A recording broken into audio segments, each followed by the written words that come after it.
30 хүний саналаар рекорд тогтоосон. Энэ зөрөө. Тэгээ Монгол Ардын намд ялдыг өгсөн.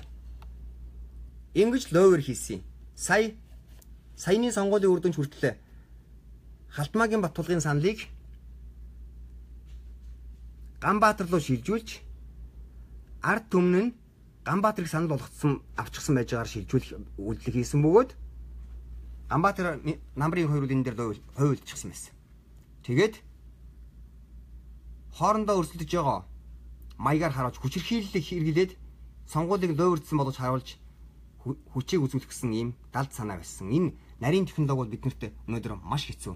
Энэ бүгдийг олох тэмцэлд бид нар сэтгэл зүйн нарийн технологиор үзэж байгаа учраас ард түмэн асар анхаарал болгож байх хэрэгтэй болчихдог. За улаан гишүүн бол энэ дээр 1000 саналаар илүү зөрүүгээр гарсан байна. За оюун дээр болон Баяр цогт хоёрын хооронд зөрөө 1500 хүний саналаар ялагдсан. Баяр цогт. Ингээ ардчилсан намынхан буулт хийгэж өгсөн шалтгаан бол төрийн эргэлт байсан юм дээр яагаад буулт хийсэнд одоо хүртэл би гайхдаг юм. Жаргал тулгийн Эрдэнэт. За энэ олон зүйлийг хагалсан юм юу байсан бэхээр Монгол Ардын хувьсгалт намын авсан санал. Монгол Ардын хувьсгалт нам санал ирснээр бүр хэлбэл Монголын ард түмний сонголт нь олонх нь ардчилсан нам гарахаар байсан. Бараг 50-60 суудлын Монголын ардчилсан нам Монгол Ардын хувьсгалт нам хагалж бутгаж олж ирээгүй л. Ингээд Монгол Ардын хувьсгалт нам бол хагалж бутрах буюу тэр хагалж бутрагж байгаа олон үйлдлийн хариуд санхүүжилт авч өөрийнхөө хийсэн ловрыг харж ийм тоглоом хийдэг юм. Тэгэхээр Монгол Ардын хувьсгалт намын дотоод үйл ажиллагаа ч гэсэн өөрөө маш ноцтой асуудал. За энэ Төв аймаг энэ Бүрэнбаат Эрдэнэт за Мегомбийн хол гэж хүн 8000 саналаар буюу энэ тойрог дээр бол карманд нь 10% авахд 2000 хүний санал карманд нь явж идэг юм байна. За Төв аймаг дээр Нямагийн хол гэж хүн болоо 8400 гэдэг чинь 1700 800-ийн саналаар ялсан юм байна. За Чойж сүрэн. За Ус аймгийн нөгөө мөнгө тараадаг төрийн гимт хэрэгтэн өмнөх 2 улсын хурлын сонгуулиар 2 удаа мөнгө тараасан хэрэгэн ил болцоод байхад улаан арсан дарж улсын хурлын шин 3 удаа болцоод байж байгаа. Хүн царцааг Монгол улсаас хүн царцааны нүдлийг нодимж явуулж Ус аймаг руу 3000 хүн шилжүүлж гаргасан шүү дээ. Энэ Чойж сүрэн гэж хүн хідээр авсан байна. Энэ хоёрын зөрөө 600 буюу 300 хүний саналаар Чойж сүрэн улсын хурлын гишүүн болсон. Хэдийгээр би өмнө энэ байдлыг бүгдэн тайлбарлаж хэлчихээр байсан боловч над олон хүн орж ирдэг учраас одоо ингэж хэлж байна л да. За Цэрэнбаат гэж хүн Алтан гуйг дээр бол 2000 хүний саналаар илүү гарсан юм байна. За энэ Бямцогт гишүүн шүгдэнч Непал дахь шүгдэнгийн сүм рүү очиж хууль зүйн сайд явж мөрөгдөг гимт хэрэг дарагдуулдаг юм хүн 600 хүний саналаар илүү гарсан. За энэ нөгөө ажшааг ялсан отгоо Батнасан гэж хүн байгаа. Энэ нөхөр. Энэ болохоор 200 санал буюу 100 саналын зөрөөгөөр энэ ялсан. Тэгэхээр яасан гэхээр нөгөө машиныхаа аймаг уншуулсан байжгаад шууд програмыг ягаад энэ хүмүүсийн тоон гараад ирэнгүүт шууд юм нэмээд ингэхээр гар аргаар тоолохоос нааш болохгүй болж байгаа. Энэ хүмүүс яасан шууд нэмэх хасах үйлдлийн тоглоомыг би компьютерээр сууж байгаатай адилхан үйлдэлийг л лөөрдсөн. За энэ Мөнхбаатар гэж хүн хөсгөл дээр нөгөө шүгдэнгийн хим гэж байгаа. Иргэний бүртгэл мэдээллийн төвийн бүх датабейзийг хариуцчихсан. Энэ хүн бүх мэдээллийг Монгол улсын 3 сая иргэний мэдээллийг бүгдийг энэ хүмүүстэй хувилдаж хятадуудын гарт орсон бүх мэдээлэл. Бидний бүх мэдээлэл хятадууд байгаа. Мөнхбаатар бол энэ бүгдийг мэдчихсэн юм хүн. За энэ Наваасрын энэ хамгаалан гэж нөгөө хүн зарцааны нүүдэл MCS-ийн алдарт хүн чинь байна да. 39 дугаар тойрог дээр. Одоо энэ хүн бол асар том ностой гимт хэргийн бүлэглэлийн. Одоо өндөр Шангрила гэж байгаа бол хятадууд санхүүжил өгөөлэн ямар нэгэн байдлаар өнөөдрийн байдлаар ингээ Монгол улс тусгаар тогтнолаа гэхэд энэ бидний өгсөн бэлэг одоо та нар өрөө өггээд Монголын бүх газар нутгийг төвтэй адилхан болгоод худалдаж авахд ийм бэлэн юм биш. Энээс айх хэрэгтэй. За Баднаан Ямбагийн Бат Эрдэнэгаа бол энэ 1800 чинь 900-ны саналаар ялсан юм байна. За оюун Эрдэнэ болохоор 1000 хүний саналаар ярьсан юм байна. Энти дээр за нөгөө алдарт хаа байна. Алдарт энэ байна. Өнөөдөр гимт хэрэг нуун дарагдуулж байгаа хүн. Хинтээ аймгийн 42 дугаар тойрог. Сонгуулийн ерөнхий ороо энийг хайлт хийж болохгүй бол ил гаргаж тавиагүй хүмүүст. Сонгуулийн 41 дугаар тойрог 42 дугаар 42 дугаар тойрог. 16,000 карманд 1600 санал байж гэнэ гэсэн үг. Үүнээс 12,000 санал өгч 75% эрсдэл явсан. 4,000 саналааг өгж байна. За ингээд энэ дорж дуурийн гантлаг гэж хүчингийн хэрэг хийсэн эрхтэй. Хідээр саналаа ярьсан. 200 саналаа ялсан. Энэ хүмүүс бүгдээрээ энгийн төрөлд орооцолдсон шүү. 200 саналаар. Аимшигтай. Тийм болохоор наа чи юу ч хийхээс боцохгүй юм. Хүн араатан болчихсон бол энэ дорж дуурийн ган тулах гэж нөхөр. Өнөөдөр Монгол улсын төр босго өндөр учраас ард түмний шүүхээс ард түмний юмнаас эднэр хаашаач холдно зайлна гэж юм байхгүй. Тэдийг аль биесээр хэлчихье. За чаашаага энэ 48 гэдэг чинь Орхон аймгийн тойрог 48 дугаар тойрог. Дамбочир хэдийн саналаар байна? 50 хүний саналаар. 50, 100, 30, 200 гэдэг ийм явсан байгаа биз? Энэ бол аимшиг. За оюун хоолой гишүүн бол энэ дээр 800-ны саналаар илүү гарч ирсэн байна. За чашиг саран чимэг гишүүн бол нэлээ өндөр гарчээ. Хэлүүнэ. За энэ сайхан билегийг бол 1000 хүний саналаар 600-ны саналаар ялсан юм байна Батцэрэг гэж хүн. За бахангаа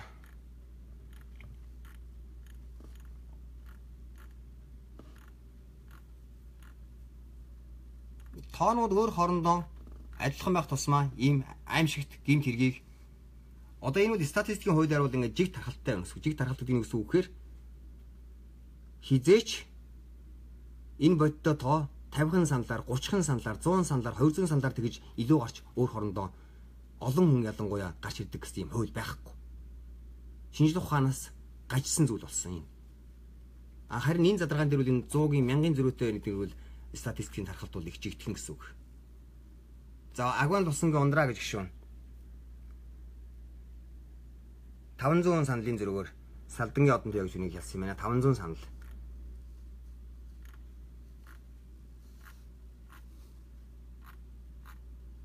За ийм зүйлүүд болсон юм. Ийм зүйлүүд болсон буюу одоо ингээд энд нэг Монгол улсын нийт хүн амын болон нийт санал хүмүүсийн тоо ер нь үнэн нь худлаа юу гэдэг асуудал хүртэл өөрөө ноцтой асуудал. Энэ сая 900 хүн бүртгүүлсэн гэж байгаа. Сая 2 сая 500 болоо явцсан. Тэгээд 1.4 сая буюу 500,000 хүн саналаа өгдөггүй. 500,000 саналаа өгөхгүй хүмүүсийн дотор залуучууд ордог. Ийм аимшиг. Энийг уг нь чадвал тэгээ одоо Монголын их язгуур ашигын төлөө хэвлэл мэдээллийн байгууллагууд өөрсдөө дүгнэлт судлаа шинжилгээний байгууллагыг даруй хурдан гаргаад энэ дүгнэлт хийгээд явбал их л Монгол улс хэрэгтэй магтаал гэж бодож байна.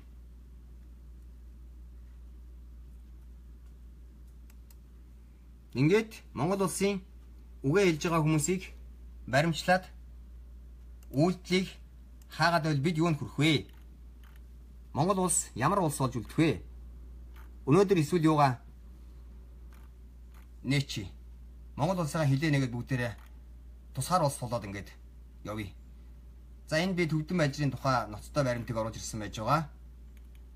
Төвдөн балжрын тангаргийн би танарт уншиж өгөх байна л да. Энэ хүн чухам ямар юм хэлсэн бэ гэхээр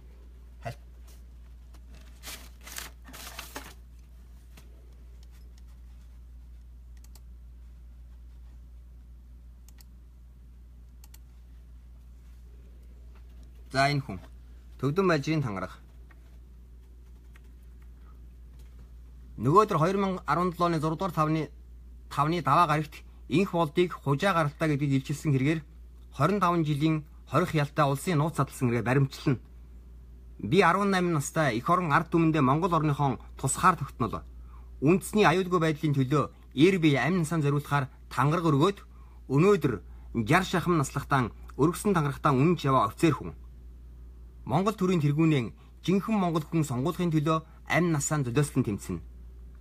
Иймээс энх болдыг эцэг эхийн 5 үеийн түүхийг үнэн зөвөр бичих хүртэл эрүүгийн цагдаагийн газар эсвэл урдчлан хорих төвд үзэсгэлэн зарлахаа мэдэгдэж байна. Би хүнд өвчтөе хүн. Өөрийгөө өнсгөлэн олон хоног даахгүй гэдгийг мэдэж байгаа боловч надад үүнээс өөр тэмцэх арга олдсонгүй.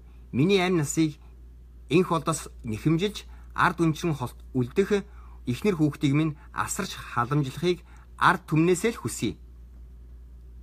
Өмчирч үлдэх нялх үр хүүхэд хань ижлэн хараад зүрх шимшгэн суuna. Би амь нас амьдралдаа хайртай гэвч эх орон тусгаар тогтмол минь үүнээс ч илүү үнэтэй. Би энх болдоос хүнд хэцүү болохгүй юм шаардаагүй гэж бодож байна. Бичих үүрэгтэй эцэг эхийнхээ намтар түүхийг аав, өвөө, элен зөвөөгийнхөө намтар зургийг нийтлэхийг шаардаж байна. Иймхэн юмны төлөө хүний амь хэрэгтэй юм бол миний амийг ав. Эсвэл хүний цусаар бодсон ерөнхийлөгчийн титэм өмс. 2017 оны 6 сарын 3-ны өдөр шүү. Ингээд баримтлагаа болон бусд үйл явц ингээ өрнөсөн.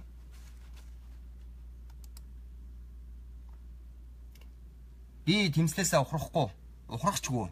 Бие гомбын худаас уучлалт гуйхгүй. Өчигдөр эрүүгийн цагдаагийн газарт 14 цагт намайг очихыг хинч бидээгүй байхад дүүрэн сэтгүүл очсон асууж инх болдын ээжийнхэн 5 үеийн намтрыг 14 хоногийн дотор нийт мэдээлхийг шаардна. Биелүүлэхгүй өрсгөлдөн зарлана. Хэрв хятадын ирлиз нь худлаа тогтоодол би уучлах нь. Хуулийн хариуцлага хүлээн гэсэн мэдээллийг хийснийг эвлүүлэг болгож бүх телевизээр нэвтрүүлж байна. Энэ тухайга тун удахгүй тэр өдрийн бүтэн мэдлэгтэн би хамт бэлгэнэ гэд. Хэвлэл мэдээллийн байгууллагууд өнөөдөр хэний гарт байна вэ? Монгол улсын Мие гомбын хөлдөж хүнээс илүүтэйгээр хэвлэл мэдээллийн байгууллага тэрийг атгаж байгаа хүмүүст өнөөдөр ард түмнийг алж байна да. Тэр хүмүүс өөрсдийн эрх ашигын төлөө Монгол улсынхаа төлөө нэг дугарч энэ бүгдийг хөдөлгөөч. Магадгүй би энэ бүгдийг дэлгэснээрээ за энд төвдөн малжир гэсэн энэ төвдөн малжир шарав дурж гэсэн энэ хаягаар ороод үзээрэй. Төвдөн малжир шарав дурж. Энэ хүний хаягийг нь устгаж чадаагүй энэ дээр маш олон мэдээлэл бүгд байж байгаа. Энэ хүний хэлсэн үг одоо энэ тангараг 1978 оны паспортын шинжлэх комиссийн Сүхбаатарын оройн хэсгээс гарч ирсэн баримтууд буруу байвал бүх хэвлэл мэдээллээр уучлах гэж. Энэ 56 оны баримтыг биесээ дэлгэсэн шүү. 56 оны хүн амын тооллогыг. За энэ тангараг нь энэ миний харилцаж байгаа надад намайг боордох яах вэ? Инх болдын ээжээс 5 үеийнхэн намтрыг намайг яаж ч муулж болно, алсан ч болно. Хэрэг ард түмэн хүсвэл амиа өгөхөч надад эх орон тусгаар тогтнол хэрэгтэй гэд. Ийм үгийг хэлсэн үндэ төвдөн бажир гэж хүн. За би тэрийн намайг энэ буруутгаж зэрэг нэмэх юм киноны юмар би тэр хоорондоо муудалж ирсэн үе. Энэ Ганбаатар гэж хүнийг би тэгсэн ч гэсэн зэрэг нэмдэ тэнэгтээд инх болдыг дэмжвэ. Ганбаатар бол гарахгүй шүү дээ гэж хэлсэн. Мэдээж Монгол хүн эл дэмжин Ганбаатаржийн ко намайг тэгээ энд муулсан хэсэг юм байгаа. За энэ дараагийнх нь энд зогсож байгаа Ганбаатар гишүүнээс энэ хүний амь насыг нэх хэрэгтэй байх уу? Энэ хүнээс. Ганбаатар. Өнөөдөр энэ төвдөн бажир гэж энэ хүний амь нас хаана вэ? Хуульч хүн. Өнөөдөр энэ хүний амь нас хаа вэ? Батбаяр. За Ганбаатарын төлөө энэ хүмүүс ингэж тэмцэж явсан хүн. Би энэ мэдээллийг оруулж ирсэн Ганбаатарын 78-ны зээх хүүгийн туршуул гэж Мие гомбын их болдын далаа гэдэг нь Мие гомбын их болдын өвөө штэ. Мие гомбын их болдын зээх хүүгийн туршуулчийн Монгол нэр дэвшигчийн донд яс хагалхаан болж гамингийн үлдээлийг зайлшгүй хэрэгтэй намайг дайрч бичижсэн энэ нэвтрэх. Би тэр хоорондоо ийм хагаралтай зөрчилтэй хоорондоо тэмцэлтэй байсан хүмүүсээ. За энд харуул Мие гомбын их болдогч хүний намтраа нэг 24 цагтаа гаргасан энд имээгийнхэн зургийг оруулж ирсэн нэг юм байна. Имээ нь одоо тэр ээж нь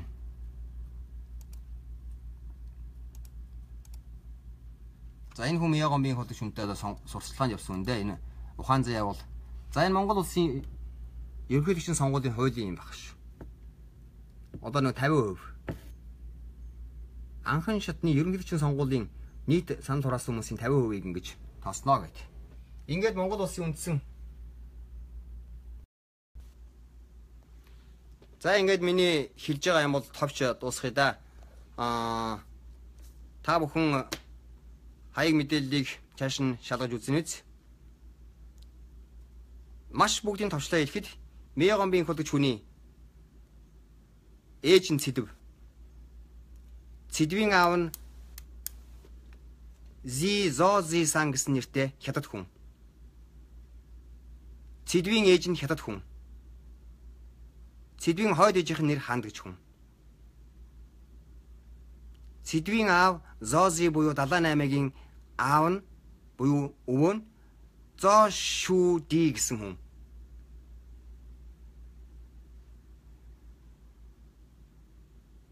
Энэ Зошиду гэж хүн 1956 онд 47 настай байсан.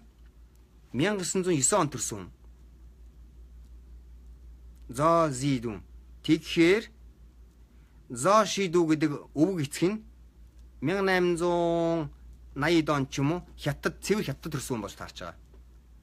Мөн Зози сан ч гэсэн хятад төрсөн хүн болж таарч байгаа.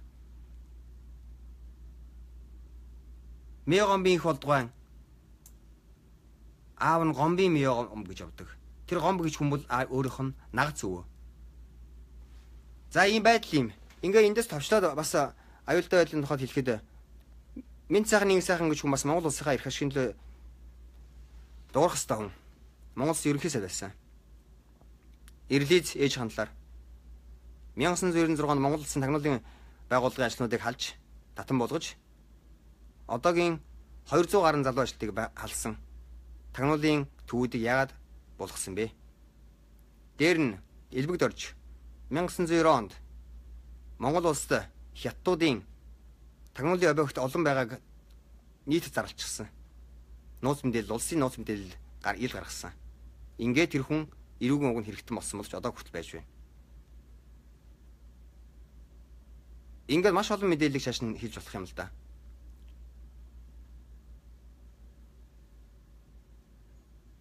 (1996) 2016 оны улс төрийн сонгуулийн ловер 60 тэрбумын бичлэг ил болсон. Төрийн эсрэг гэмт хэрэг.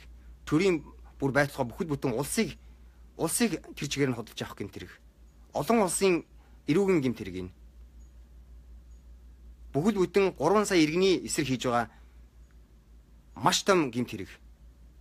Энэ бүх том гэмт хэргийн бүлэглэлийн цаана шүгдэнгийн аюул. Буюу хятадын бүрэн бодлогыг авсан хятадтай маш холбоотой шүгдэнгийн тухайд маш олон ирсэн болохоор би ингээд зогсоё доо ийм. Дээр нь энэ бүхний цаана мууны аюул. Ингээд улс төрийн гэмт хэрэгтнүүд энэ үйлдэлийг хийсэн. MCS гэдэг бол аимшигтай компани. Шүгдэнгийн компани. Шүгдэн буюу хятадын бүх хөрөнгө оруулалтаар хятадаас зээлэг авсан. Хятадуудаас мөнгө авсан. Барьцаанд орсон ийм хүмүүс. Саяны бүрэн зургал нэр гэсэн юмар Мегомбийн их бол гэж хүн дөрөв талдаа 4 хүн суулгасан байсны 3 шүгдэнч. Бацаахан гэж шүгдэнч. Шүгдэнгийнх нь 100 мянга 200 мянган доллар байна уу? Тэрийг харамгүй хайр наргуудцаад тэрнээс ангардаггүй. Ийм олон зүйлийг Монголын өмнө бий болчихсон яваа болохоор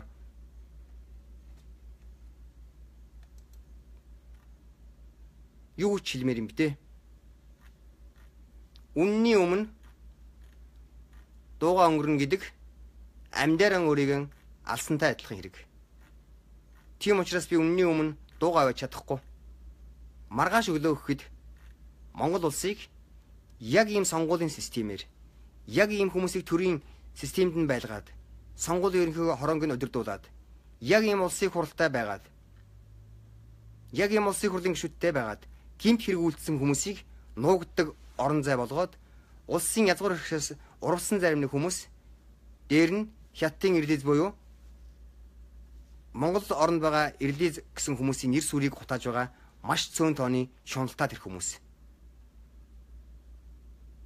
Энэ хүмүүсийн үйлдэл хിവэр үргэлжлэх аваас Монголд өнөөдрийн байдалтай адилхан нэг ширхэгч үннийг хилдэг хэвлэл мэдээллийн байгууллага байхгүй болно.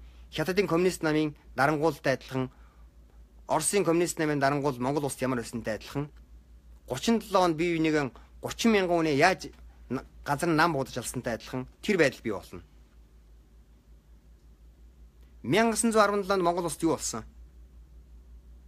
Сүүшүжан гэсэн юм орж ирээд хятадын 10,000 зэрэг оруулж ирээд Монголын тусгаар тогтнолыг цаасан дээр бичсэн гэрээгээр байхгүй болгосон. Сая Монгол улсын ерөнхий сайд Жаргал тулгын Эрдэнэбат ээжийнхээ талаар хятад цустай хүн. Эрдэнэтийн харин намтрынхын нэмийг нэлээд сайн гаргаж ирэх ард түмний хэрэгтэй. Ноён уулыг зарах гэж оролцсон. 1917 оны 5 дугаар сарын 12-ны өдөр Хятадын тогны дор сууж гарын үсгэн зурсан. 1 тэрбум долларыг оруулж ирсэн. Энэ мөнгөөр өнөөдөр өчигдөр ихэд 400 мянган хүүхдэд Монгол улсын 400 мянган хүүхдийн барьцаан тавиад 10 сая доллар орууллаа гэсэн хүүхдийн мөнгө өглөө гэсэн юм хийгээд мөнгөгүй байсан улс саяны оруулж ирсэн санхүүжилтийг нийлэх Хятадын эрх ашиг үйлчлэх энэ лоорт орж ирсэн. Үүнийг хийж байгаа мэрэгдэл хийсэн Мөнхбат Арангаа хүүхд залуу ийм бузар төрийн юмд оролцох юм бол та нар үннийг мэдсэн ард түмэн төрийн эсрэг ялт үйлдэлтэй хоёр хүмүүс хоорондоо яаж амьдрах вэ гэдгийг би ойлгоход хэцүү байна. 60 тэрбумын асуудал бол маш настай асуудал. Энэ дээр хэрэгжсэн тэр бүх далд юмнууд бүгдээрээ өөр хоорондоо холбоотойгоор явагдсан юм. Ингэхээр ард түмнийг маш их хэвлэрэл төрөх хэрэгтэй болсон. Энэ маш их хэвлэрлийг хийхин тулд энэ гэмт хэрэгтнүүд одоо өрсөж байгаа хүмүүс хоорондоо үндэсний аюулгүй байдлын түвшинд хүртэл ярих хэрэгтэй баг. Монголын үндэсний аюулгүй байдлын зөвлөлийн 3 толгуур нь эргэлзээд явж байна. Элбэгдэрж, Жаргал тулгын Эрдэнэбат, Мэ гомбын их болд. Сүүлийн хоёр нь хоорондоо ээжийнхэн хятад цусаар хамаатан үндэсний аюулгүй байдлын түвшин гэж алдагдсан. Харийн шашнууд бүгдээрээ өөрсдийнхөө сүнслэн сүрдээ өчгсөн хүмүүс.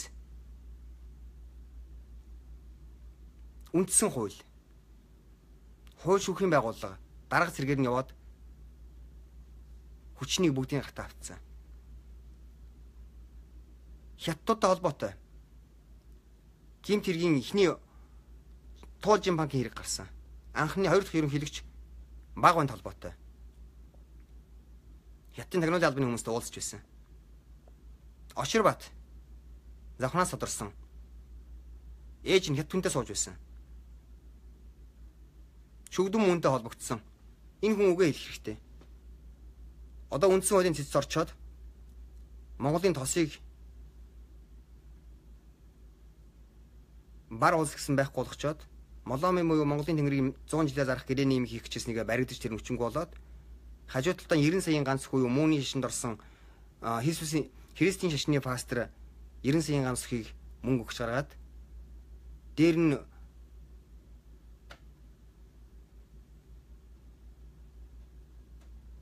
Ерэн хэдэн онд гарч байсан дасцэрэн гэж үзмжчийг хажуудаа байлгаад хар гаргийн холбоо тогтоож ирсэн.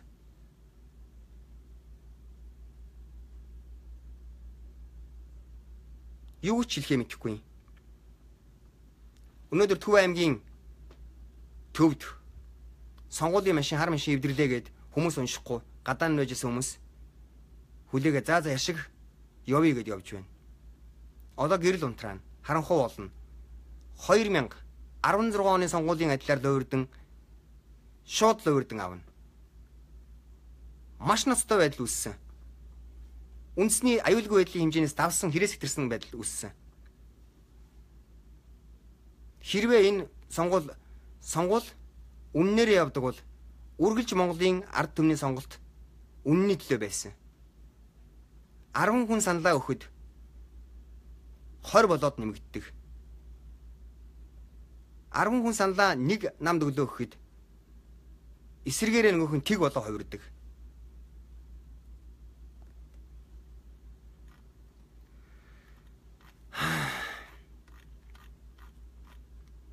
За ингээд ярилцлаа дуусгая да. Ийм настай байл төрсний үнэхээр сэтгэл төвчөхгүй байна. Миний өнөөдрийн 28 хоног өлсөөд энд үхэн үхэхгүй нөө ерөөсөө сонирн биш. Маргааш бүхэл бүтэн Монгол улстайгаа 3 сая иргэний хувь заяатай холбоотой асуудал байж хаад би энэ бүх мэдээллийг мэдчихийж математикийн мэргэжлийг насаараа статистикийн мэдээллийг насаараа хийж 40 жил 30 жил сурчаад би энэ бүгдийг Монгол улсынхаа өмнө гарахгүй бол хаана хизээ гарах ёстой юм. Миний аймнаас чухал биш. Төвдөн бажрын аймнасыг Мегон бих болдос би нэхэж байна. Олон улсад нь мэдэгдэнэ.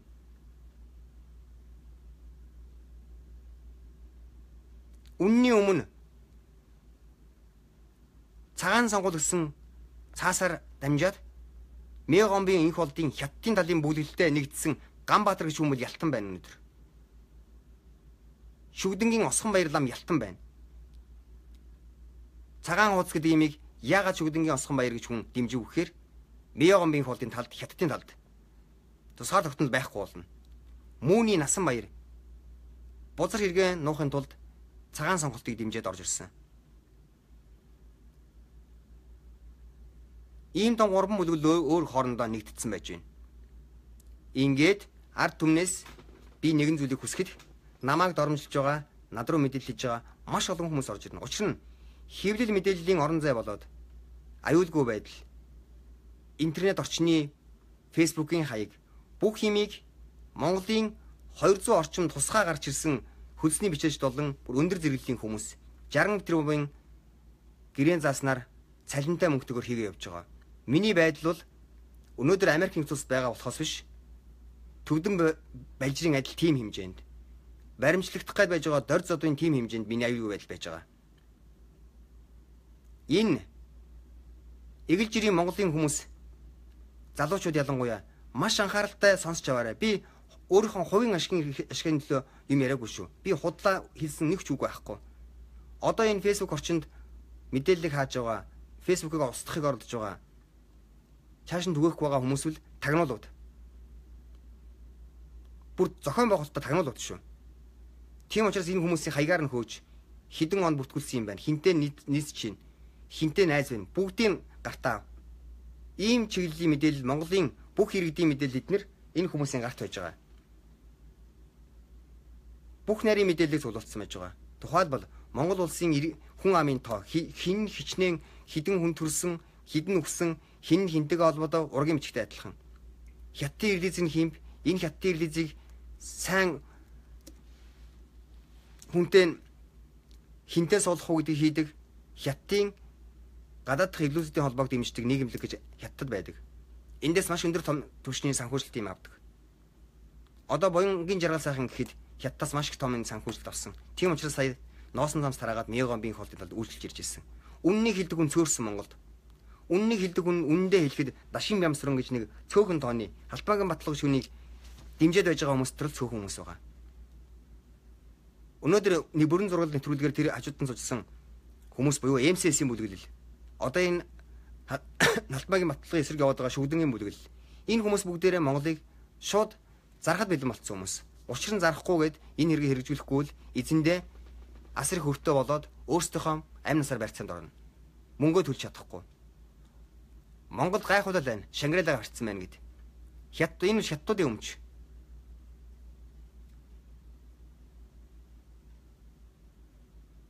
Ийм зүйл болж байна. Одоо 2016 оны цас тоснолыг ус тосонтойгоо холбоотойгоор яаж Монголын төрийг авах вэ гэвэл сонгуулийн 2000 эсгийн хороогоор дамжуулж саяны миний хэлснээр Карманда 100 санал буюу 200 мянган саналыг гартаа оруулсан байж байгаа. Хоосон хуудас өгүүлэх нэрээр тэрд байж байгаа зүйлийг Меогомбын холбоор шилжүүлэх. Монголчууд азтай хүмүүс юм. Хэрвээ сая Халбаагийн батлага гэж хаширыг өөр хүмүүс ялсан бол энэ лөврийг мэдэхгүйгээр ингийн чигээрээ юм өнгөрөх байсан. Энэ бүх судалгааг, энэ нарийн зүйлийг одоо интернет орчин чөлөөтэй байж байгаа. Миний бие 2016 оны 12 сараас ноён уулын төлөө тэмцэлд хийж ирсэн. Нэгэн утгаараа засгийн газрын хятад гаралтай жаргал тулгын Эрдэнэ нутагч хүнтэй тэмцэл гэсэн үг. Үүний дараагаар шинжлэх ухааны байгууллагатай тулдаж эхэлсэн. Тухайлбал саяны миний хэлснээр Ж Балбаатар эрдэмтэнтэй ард түмнийхээ эсрэг үйлдэл хийж байгаа хүмүүстэй тулж тэмцэж яана гэсэн үг. Ингээд ноён уулыг харсаар нүдэн дээр алт мөнгө хаадын бунхан байсаар байтал байхгүй гэсэн дүгнэлтийг гаргасан цөөн хэдэн тооны эрдэмтдтэй тэмцэлж эхэлсэн. Дараа нь монголчуудын эдийн засаг улс төрийн тусгаар тогтнолыг байхгүй болгочход оюун санааны тусгаар тогтнолыг мөр мөсөн устгахыг шийдсэн Шүгдэн гэж энэ аюулын тухайд би олон түмэд таниулж өгсөн. Шүгдэнгийн аюулыг таниулж өгөхөд маш хэцүү байсан. Шүгдэнгийн бүлэглэлийн цаана Монгол улсын цагдаагийн ерөнхий газрын дарга, тагнуулын албаны дарга, Монгол улсын сангийн сайд, Монгол улсын их хурлын дарга, Монгол улсын ерөнхийлөгч нар, хууль зүйн сайд нь, боловсролын сайд нь, хууль зүйн сайд Бямцогт, боловсролын сайд Отхон баяр, цагдаагийн газрын дарга байсан Чингис. Одоо энэ Элбэг Дорж гэж хүн. Элбэг Доржийн Тагнууд ерөнхий газрын дарга хурц Непал очиж шүгдэнгийн хэд дээр нь очдог. Зарим санаатаа зарим санаанд очдог. Ингээд энэ олон хүмүүсийг нэрснээрээ би тэр хүмүүсийг бүгдийг шүгдэн гэж хэлж байгаа юм биш. Шүгдэн гэдгээ дамжуулж Монголын бүх мэдээллийг бүгдийг гартаа хатгацсан оюун санааны тусгаар технологийн байхгүй болгох гэж байгаа юм. Ингэснээрээ Монголын бурхны шишний гутаанд оромжилж, Монголын бөө мөрөглийг хооронд нь хагаралдуулж, монголчуудыг үндсээр нь юм бодох чадваргүй болгож, үг хэлэх хүнгүй болгож, оюун санааны бүрэн тусгаар технологийн устгуулах ийм байдалд орсон юм. Ингээ шүгдэнгийн тухай ард түмэн мэддэг болсон. Дараа нь улс төрд байгаа шүгдэнгийн бүлэглэлийн цаана байж байгаа улс төрийн одоо энэ яг байхгүй болох гэж байгаа энэ 2016 оны маф яаж ажилласан тэр бүгдийг мэдэх учраас би судалгаанд орж өнөөдөр ингэж ард түмэнд амь нас эрүүл биеийн үл хайхран үнэн үгийг хэлж байгаа юм. Юу ч тохиолдож магадгүй. Энэ бол аюултай.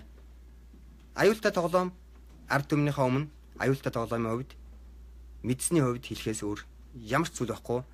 Ингээд 2017 оны 7 дугаар сарын 7-ны өдөр Америк нэгдсэн улс болж байна. Цагаан ордноос 2017 оны 6 дугаар сарын 10-ны өдөр цагаан ордонд ирхэлсэн өсгөлөнгөөс хойш нойтон өсгөлөнг зарлаад 28 хоног дээрээ явж байна. Өнөөдрөөс эхлэн бага багаар жоохон юм мэдэж эхлэх бах. Маргааш улс төрийн нөхцөл байдал яаж өөрчлөгдөх нь хэдэн цагийн дараа юу болох нь үнэхээр мэдэхгүй байна. Энэ олон оржсэн ард түмэнд нэгэн зүйлийг уриалахад хамгийн ихний ээлжний зүйл бол өөрсдийн мэддэг таньдаг мэддэг хүмүүсийг утсаар ярьж энэ болж байгаа юмыг утсаарч болсон дамжуулж өөр хоорондоо яриач. Гэртээ зүгээр сууж байгаа залуучуудыг гэртээ юу ч ихгүй байж байгаа тэр хүмүүсийг хөдөө орон нутагт явж байгаа зугаалаа явж байгаа хүмүүсийг баяраар дамжуул сонор сэрэмжийг алдуулж Монголын тусгаар тогтнол маргааш хятадын гарт орох гэж гэдгийг хэлэх хэрэгтэй байна. Хоёрдугаар нэг зам бол Монголын хэвлэл мэдээллийн албар руу ард түмэн санаачлаг гаргаж бүхлээрэн зөвхөн Мегомбийн хол буюу Мегомбийн хол гэсэн биш хятад хүмүүсийн гарт орчихсан байгаа энэ төрийг лойрын хэргийг нэг ч гэсэн хэвлэл мэдээллийн байгууллага ард олондоо цацаж ард олныг үнэн зөвийг амар тайван байдлаар үүмээс аман гарахгүйгээр байх зүйл дээр анхаараач. Учир нь энэ байдлыг таг дугаа хориод явбал маш олон залуучууд шоронд орно. Алуулж мэднэ. Биш алуулах бах. Над руу дайрч байгаа хүмүүс бүгдээр нь тагнуул. Хаанч орж ирээд устгахад мэднэ. Мэдхгүй гэж бодож байгаа. Харин азар Facebook Twitter гэдэг очин чин чамайг хаана юу гэдгийг мэддэг Америкийн хяналтанд байдаг юм биш үү? Одоо өнөөдөр Монголын интернетийн орчин хятадын талын хакерууд атгах байгаа. Ганцхан компьютер дээр суугаад бүх юмыг яаж хийхийг бүгдийг мэддэг ийм хүмүүс. Ингээд 2017 оны 6 дугаар сарын 10-ны өдөр эхэлсэн өсгөлөн бол 60 тэрбумын асуудлыг гаргаж ирсэн дор зодог гэж очроор огтлогч тэр сайхан дүүгийн хувьд дэмжсэн. Мөн тэр үед төвдөн балжир гэж хүнийг баримтлах асуудал үүссэн учраас энэ хүний амь настай холбоотойгоор би мэдээлэл цуглуулсан юм. Ингээд энэ бүхний ард нь Мегомб тэргүүтээ хятадын талын албан ёсоор ард түмэнд хэлэхээс арга байхгүй маш том аюул нүүрсэн байсан. Энэ олон улсын гэмт хэрэг гэдгийг албасаар хэлээ. Үгүй аваас хятад орон инхийн замаар буюу эдийн засгийн аргаар улс төрийн аргаар Монголыг бүрэн эрхэндээ оруулжээ 1917 онтой адилхан. За баяртай асуух зүйл байвал маш олон мэдээлэл бол маш олон юмч байгаа учраас би зарим нэг нь харж үзэж чадахгүй байна. Ингээд одоо энэ саяны дээр архивын газрын юуны имийг танд чи харуулчих. 1956 оны хүн амын толлоо юм. За тэр хүмүүсийн нэр ил юм байна. Хизээ төрсөн онооны энэ байна. За эрэгтэй эмэгтэй гэсэн насан тэр байна. Ингээд цөмөрө статистикийн гаргалгаа болон энийг энэ хүний энэ бол албан ёсны баримт юм шиг. Энэ дээр ягаад цааш нь мэдээлэл.com дээр гарсан миний мэдээлэлээр дамжуулаад баримтуудыг өөрсдөө ухаж олдоо. Энэ орчин. Ингээд дуусгая да. Мегомбийн холдын Мэ багш номыг яагаад хураалгасан бэ гэж. За баярлалаа.